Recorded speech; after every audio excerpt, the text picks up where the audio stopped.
Numéro 2, prière du pardon. Qu'est-ce que le pardon? Le pardon est la rémission d'une offense ou d'une faute. Pardonner, c'est cesser de condamner celui qui nous a offensés. Donc, c'est-à-dire, une fois que tu as demandé, on t'a demandé pardon, tu dois cesser de condamner ton frère, ta soeur.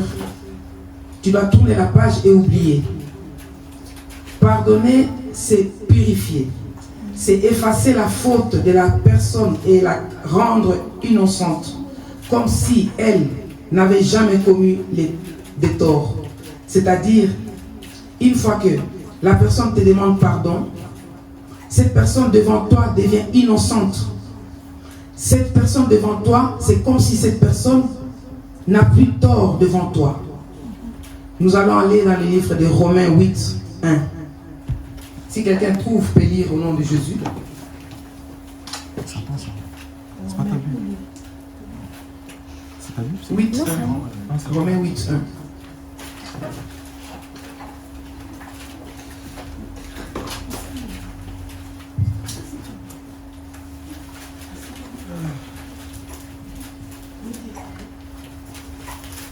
Moi j'ai trouvé. Ma Bible est différente des autres. Hein. Ok, tu peux lire et puis je lirai ma version. Romains 8, 1, lisons au nom de Jésus. Maintenant donc, il n'y a plus de condamnation pour ceux qui sont unis à Jésus-Christ. Car la loi de l'Esprit Saint, qui donne la vie par Jésus-Christ, t'a libéré de la loi du péché et de la mort. Dieu a accompli ce qui était impossible pour la loi de Moïse, parce que la faiblesse humaine la rendait impuissante. Pour enlever les péchés, il l'a condamné dans la nature humaine en envoyant son propre Fils vivre dans une condition semblable à celle de l'homme pécheur. Amen. Amen. Je lis ma version. Il n'y a donc maintenant aucune condamnation pour ceux qui sont en Jésus-Christ.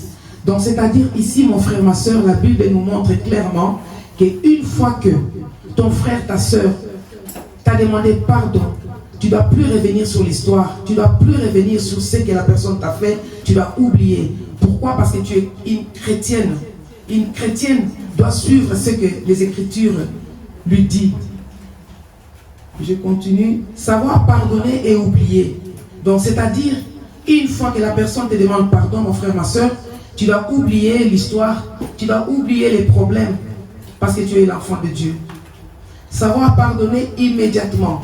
Un chrétien, une chrétienne, quand on te demande pardon par ton frère ou par ta soeur ou ton enfant ou ton mari, tu dois pardonner immédiatement parce que tu es chrétienne. Tu ne dois pas dire non, je vais attendre le soir pour pardonner, je vais réfléchir, ou je vais attendre demain, ou dans une année, ou dans 2 ans, pour voir le comportement de la personne. Non. Mon frère, ma soeur, en tant que chrétien, c'est que la Bible nous enseigne.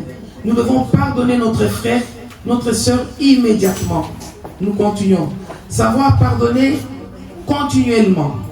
C'est-à-dire, tu dois continuer à pardonner tout le temps. Ça peut être 1000 fois par jour, tu dois pardonner parce que tu es chrétienne et chrétien. Ça peut être combien de fois? Je ne peux même pas donner les chiffres. Devant Dieu, tu dois pardonner continuellement, tout le temps. Parce que tu es l'enfant de Dieu. Les pardons entre époux, nous, les mariés, tu dois apprendre à pardonner ton mari. Amen. Je sais que nous les femmes, nous sommes un peu orgueilleuses pour demander pardon à nos maris. Nous réfléchissons beaucoup et nous laissons beaucoup de temps. Non. Ma soeur, si ton mari te fait du mal, il te demande pardon, tu dois accepter ce pardon. Amen. Et toi de ton tour, si tu as fait du mal à ton mari, tu sais que tu l'as engueulé parce que tu ne peux pas. Tu sais que tu l'as manqué parce que tu ne peux pas. Tu sais que vous êtes disputés. Il faut avoir la facilité, ma soeur, de t'élever, aller vers ton mari pour lui demander pardon. Merci. Pour lui demander pardon. Les pardons des parents aux enfants. Nous qui sommes parents, nous devons apprendre à demander pardon à nos enfants. Parce que des fois, nous crions sur nos enfants sans raison. Et nous ne nous rendons même pas compte que cet enfant m'a rien fait, mais j'ai crié sur lui. Je peux crier, ah, ferme la porte, arrête de crier. Mais non, ce n'est pas une façon de parler à ton enfant. Alors nous, en tant que parents, nous devons avoir le courage d'aller vers nos enfants pour leur demander pardon. Les enfants, pareil. Les pardons des enfants aux parents. Amen. Les enfants, écoutez-moi. Amen, amen, amen. Vous devez apprendre, écoutez-moi les enfants, vous devez apprendre à demander pardon à vos parents. Tu vois que ta maman est fâchée parce que tu as fait une bêtise. Ta maman est fâchée parce que tu as fait ceci, tu as fait cela. Tu les vois qu'elle n'est pas bien à cause de toi, parce que tu l'as blessée à cause du problème qui s'est passé. Toi, en tant qu'enfant, tu peux aller près de ta maman. Tu dis, maman, pardonne-moi pour ce que j'ai fait. Je ne veux plus jamais recommencer. Ça va faire du bien à ta maman. Ça va faire du bien à ta maman. Les papas aussi, si jamais ils crient sur toi, ton papa peut crier sur toi et tu sais qu'il est fâché contre les problèmes que tu as fait. Toi, enfant, tu dois aller vers ton papa pour demander pardon. Même s'il est loin, tu le téléphones. Tu dis, papa, pardonne-moi. La fois passée, ce qui s'est passé la fois passée, j'ai reconnu, j'ai tort, excuse-moi, je ne veux plus jamais recommencer. Ça fait du bien dans le cœur de papa. Alors toi, enfant, ce n'est pas parce que tu as fait du mal aujourd'hui. Souvent, nos enfants, qu'est-ce que vous faites? On vous engueule parce que vous nous avez fait du mal, vous nous avez blessés. Tu continues comme si rien n'était. Tu vas au frigo, tu vas manger, tu vas t'asseoir ou tu vas dormir. Tu fais comme si rien n'était. Non, il y a un problème. Tu as blessé ta maman à la journée. Tu as blessé ton papa à la journée. Et tu sais qu'il ne va pas bien dormir. Parce que tu es son fils, tu es sa fille. Elle ne va pas bien passer la nuit. Qu'est-ce qu'il faut faire? Dieu nous demande à tous de nous pardonner les uns les autres. Petits ou grands, parents ou enfants. Nous avons le devoir de demander pardon à l'autre. Et ça fait du bien de voir ton fils qui vient te demander pardon, qui te serre même dans les bras pour demander pardon. Ça fait du bien. De voir ta fille, se lever, venir vers toi, te serrer pour dire maman, pleurer même. Pour dire maman, je t'ai fait du mal. J'ai vu comment tu as pleuré pour moi. J'ai vu comment tu as passé la journée pour moi. J'ai vu comment tu te tracasses pour moi. Maman, pardonne-moi. Ça fait du bien à nous parents. Je l'ai dit parce que je suis maman, je suis parent. Je sais comment ça fait du bien. Quand mon fils vient me demander pardon. Alléluia. La justification par les sangs. Nous sommes justifiés par sa grâce. Romains 3, 24. Mais les moyens de vous rendre juste est le sang de Jésus-Christ, c'est-à-dire sa mort. Mais nous sommes justifiés par son sang. Si quelqu'un peut prendre Romains 3, 24, une autre peut prendre Romains 5, 9. Nous lisons ensemble.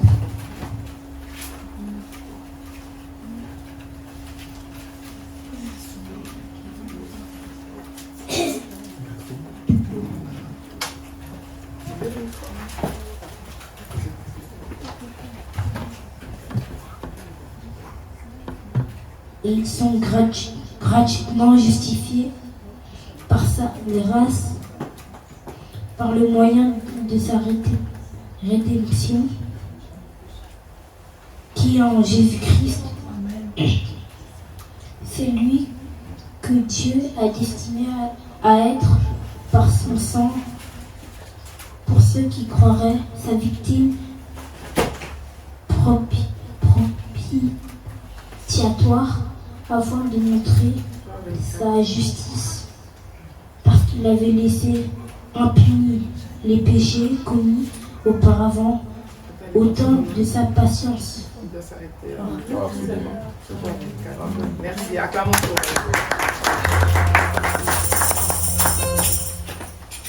Et quelqu'un a trouvé les Romains 5, 9?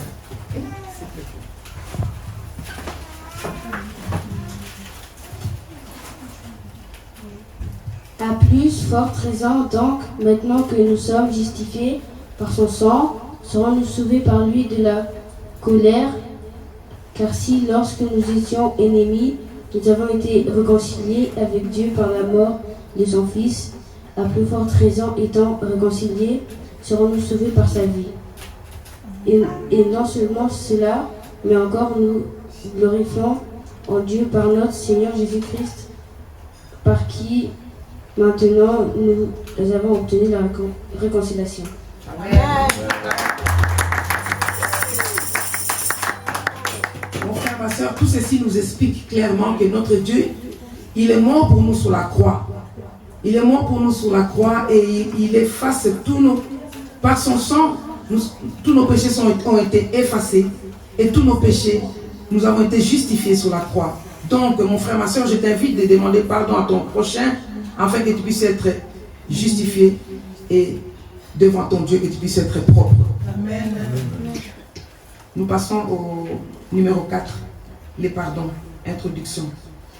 Un des obstacles à l'épanouissement du chrétien est les ressentiments, c'est-à-dire les refus de pardon de l'offense qu'on lui a faite. Littéralement, ressentiment, souvenir d'une offense avec désir et sans vengeance.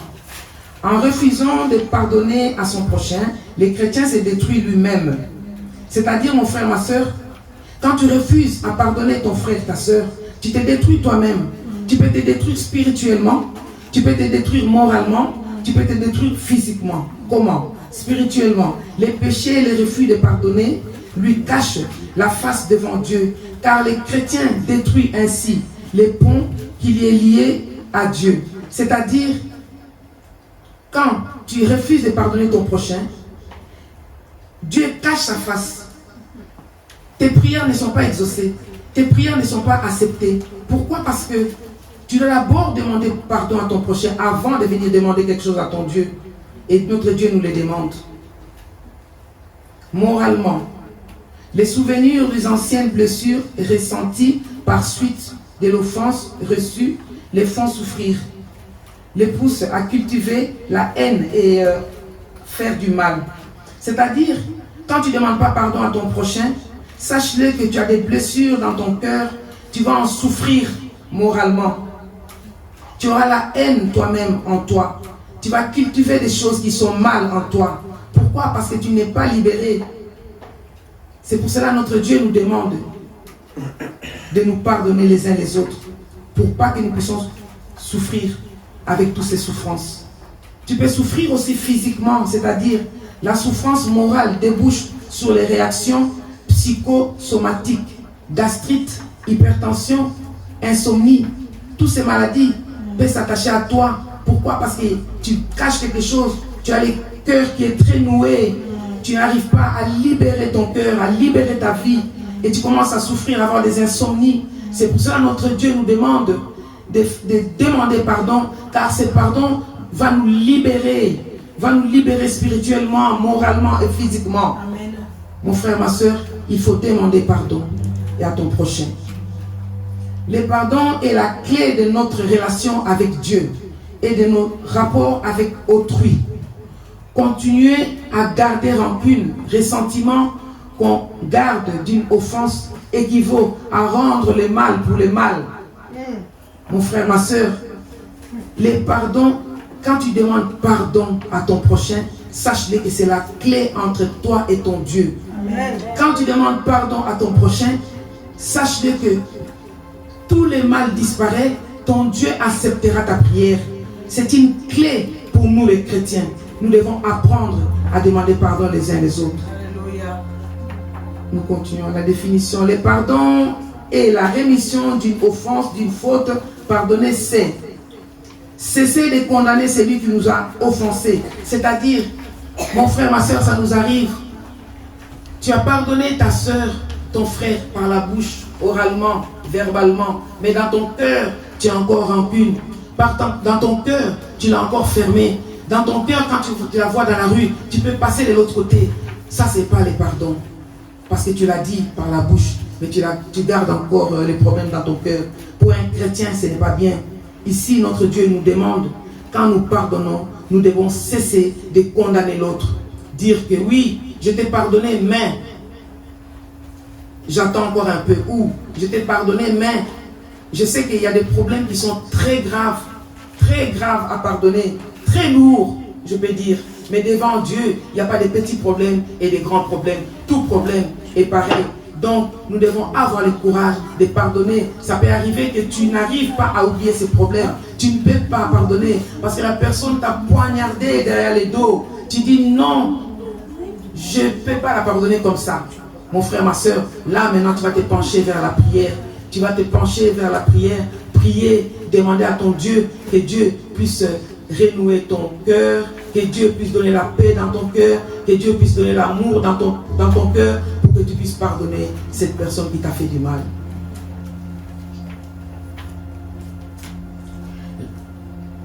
Renoncer à nos droits de se venger et de se fâcher ou de se mettre en colère, de garder rancune, de punir. Mon frère, ma soeur, ici on nous explique encore une fois qu'une fois que ton frère ou ta soeur t'a demandé pardon, tu ne dois plus te fâcher envers lui. Tu ne dois plus avoir la colère envers cette personne. Tu ne dois plus garder rancune envers cette personne. Nous les parents, ton fils ou ta fille peut te demander pardon.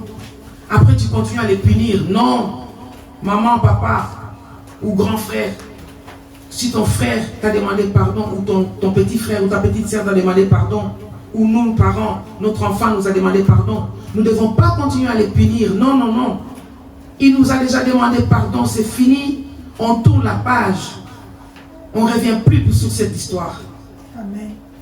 Donner encore plus d'amour à la personne qui nous a offensés.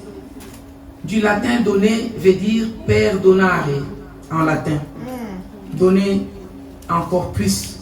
Donc, tu as pardonné la personne, montre-lui encore plus d'amour. Tu peux encore même l'inviter au restaurant. Tu peux même les visiter. Parce que comme ça, la personne voit que, mais oui, elle m'a pardonné.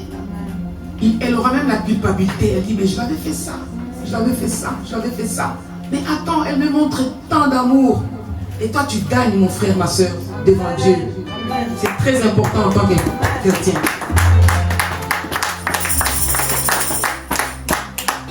Numéro 2, les types de pardon. Il y a 3 types de pardon. Il y a les pardons de Dieu.